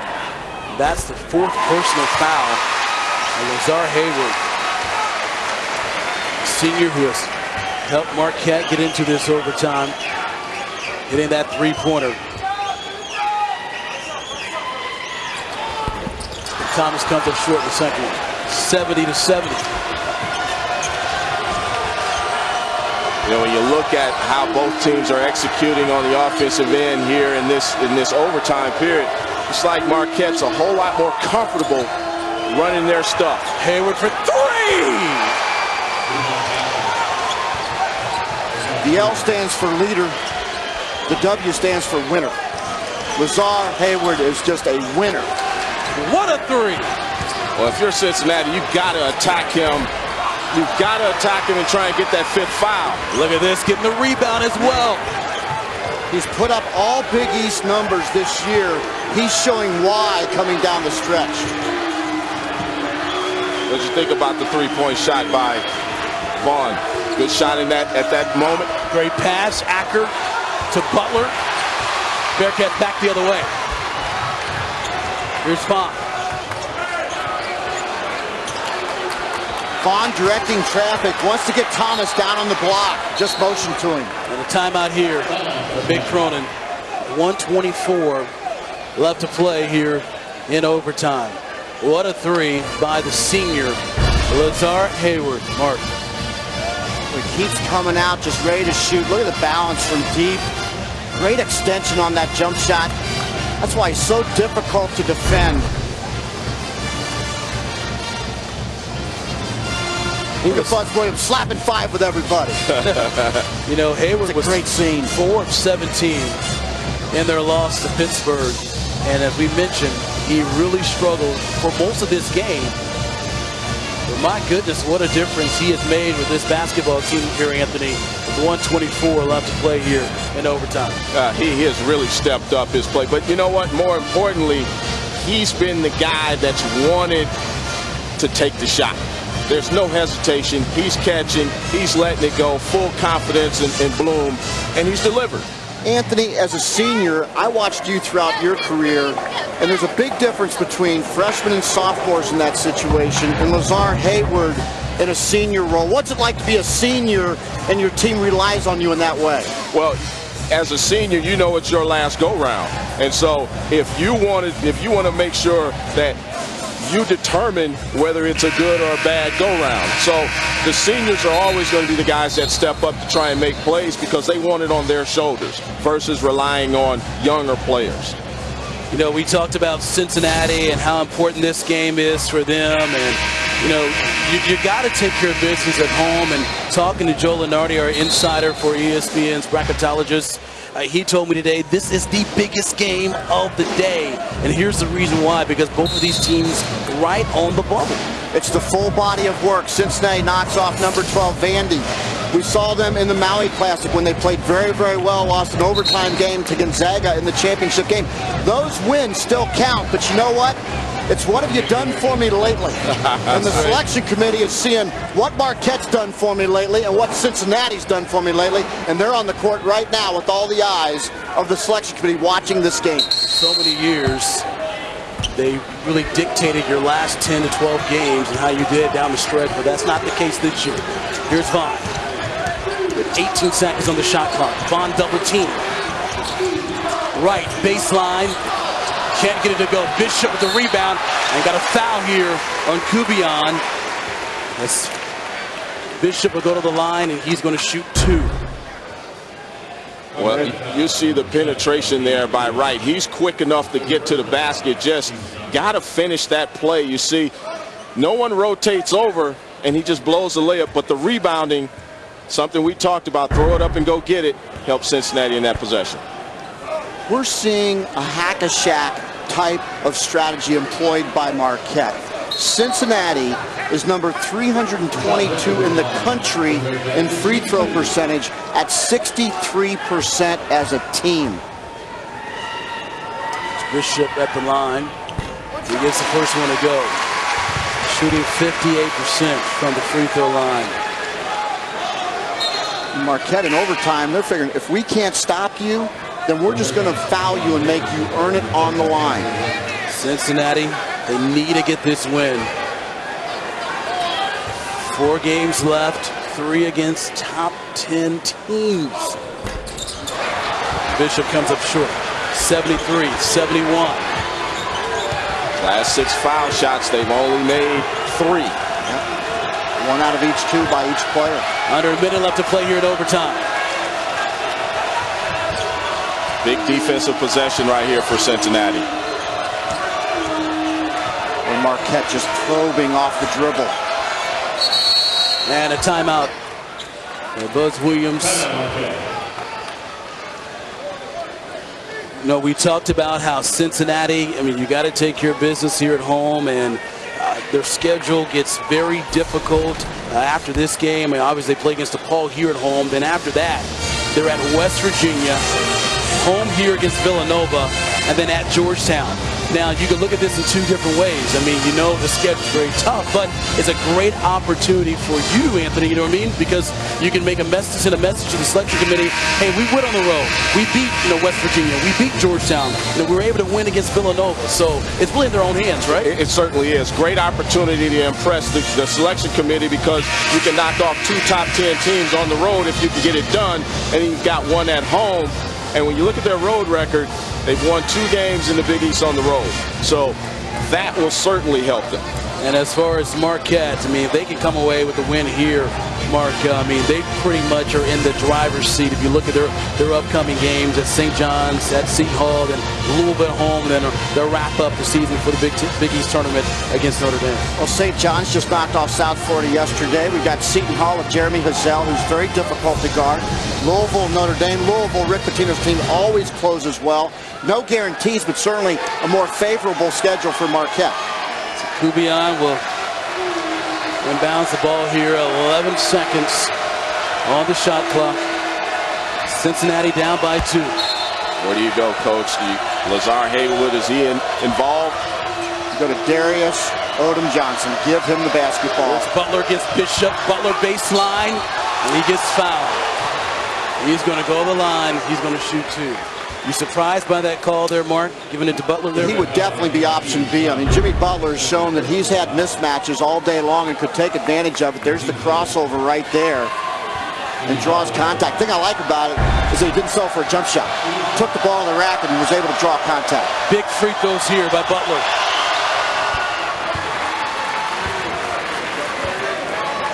Still plenty of time for Cincinnati, though. If he makes this foul shot, you don't need a 3. You can go down and get a quick 2 and see if you can get the steal. You got to extend the ball game now. And he gets both free throws. 18 points for Jimmy Butler. Deontay Vaughn's the guy to stop. 30 seconds left to play. Vaughn. With a Dixon. Vaughn trying to make something happen. Nice pass. And a quick timeout here by Cincinnati. Well, they used a lot of time. But they got their deuce, and Deontay Vaughn, the thing I liked about that possession, Deontay Vaughn kept the ball in his hands. He acted like a senior that wanted the ball at crunch time.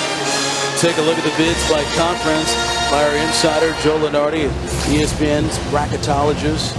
As we mentioned, in the past decade, Joe has successfully predicted about 97% of those selections for the NCAA tournament. See the ACC 7, Big 12-7.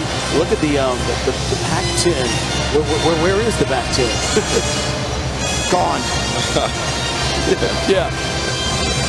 No at-larges for the Pac-10, it looks like. They'll probably end up Cal with could be. Cal could be. If Cal doesn't win the Pac-10 tournament, then they could be an at-large bid. Game reset. One timeout for Marquette. Both teams in the bonus possession era going over to Cincinnati.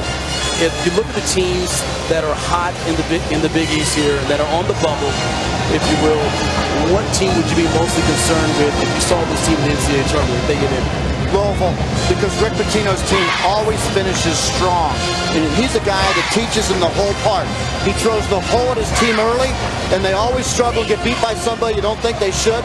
But late, you never want to play Louisville, ever. They always peak late February and into March.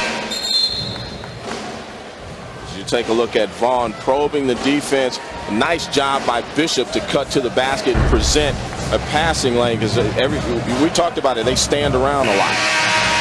All right, Mark, so what was the message by Mick Cronin to his team during this timeout, down here by 2?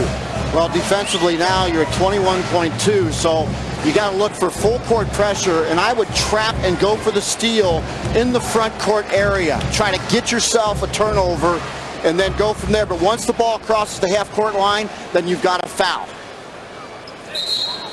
As Cincinnati's going to go with someone over the ball. I'd like I'd like a guy in center field, and then you go full out deny and try not to let it in. There's the pressure, as you mentioned. Hayward double team. Hayward, and he gets a timeout.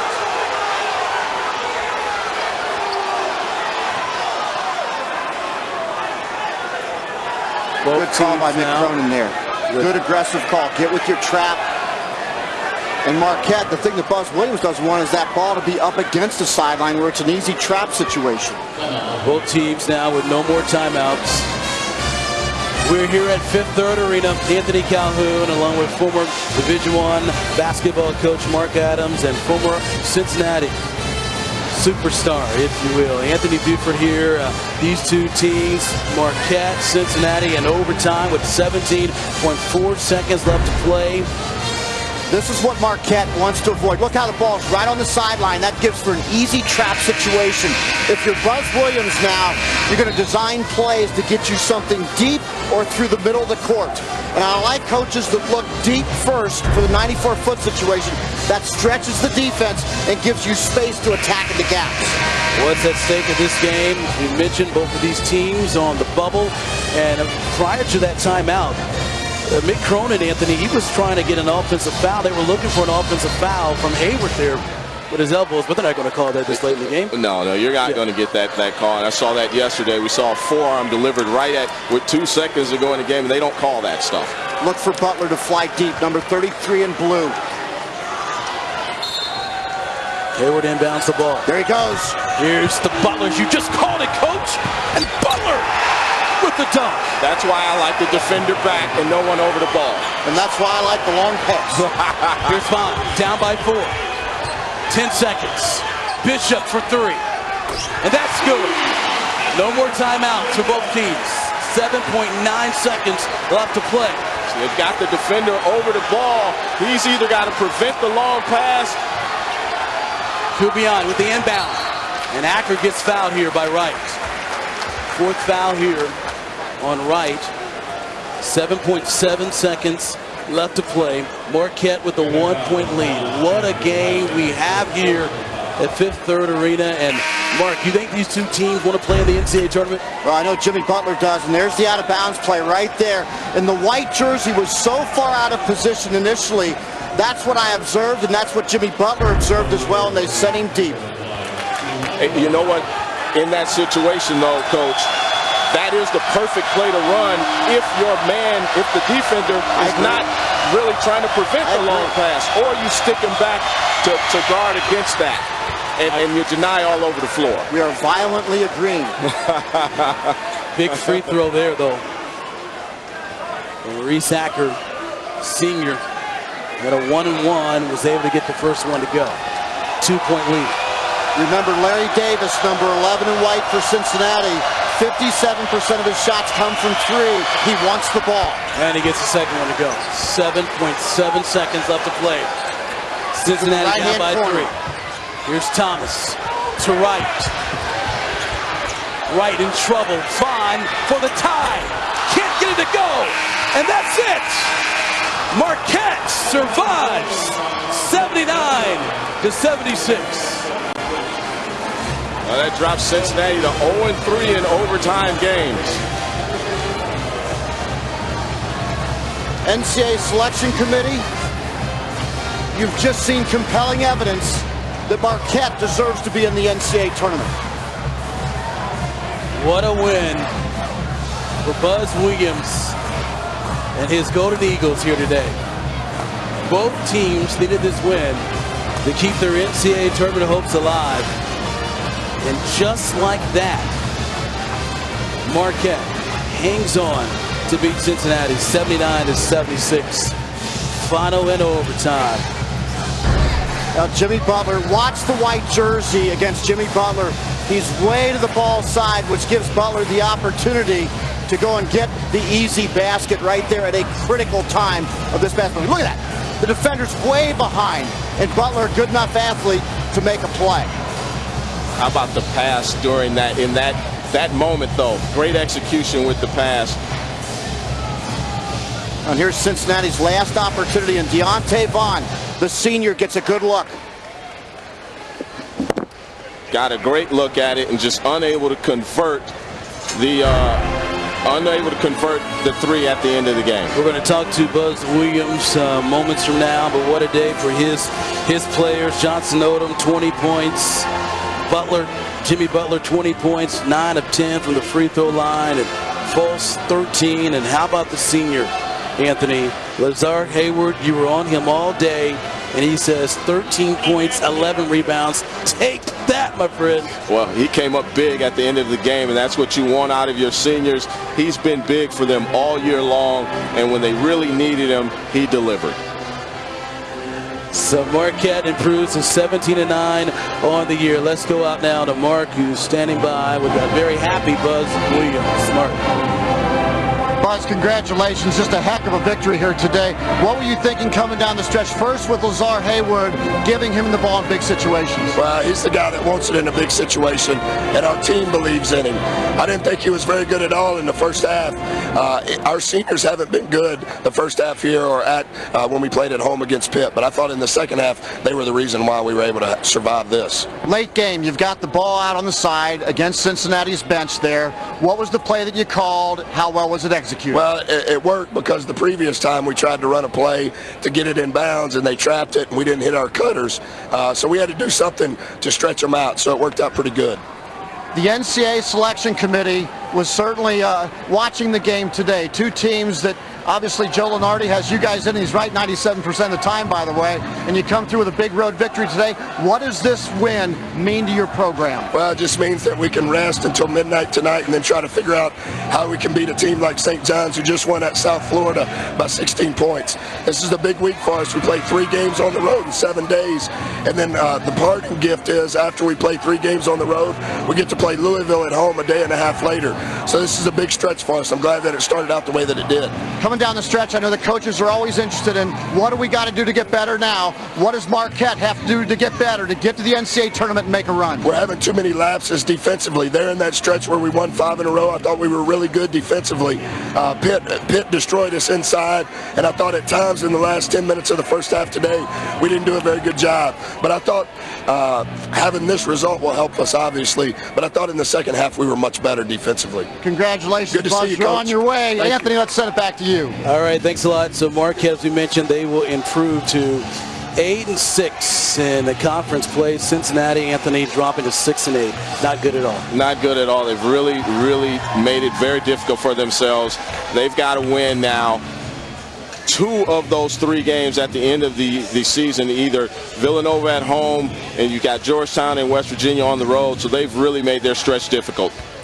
Cincinnati, they're at DePaul on Wednesday. As for Marquette, they are at St. John's on Wednesday, and the road doesn't get any easier for the Bearcats. All right, once again, our final score, 79-76. Marquette, the winner in overtime here. For Mark Adams, Anthony Buford, and our entire crew, I'm Anthony Calhoun. For more information, log on to ESPNplus.com. The proceeding has been an exclusive presentation of ESPN, the worldwide leader in sports. Marquette 79, Cincinnati 76. Good day from Cincinnati.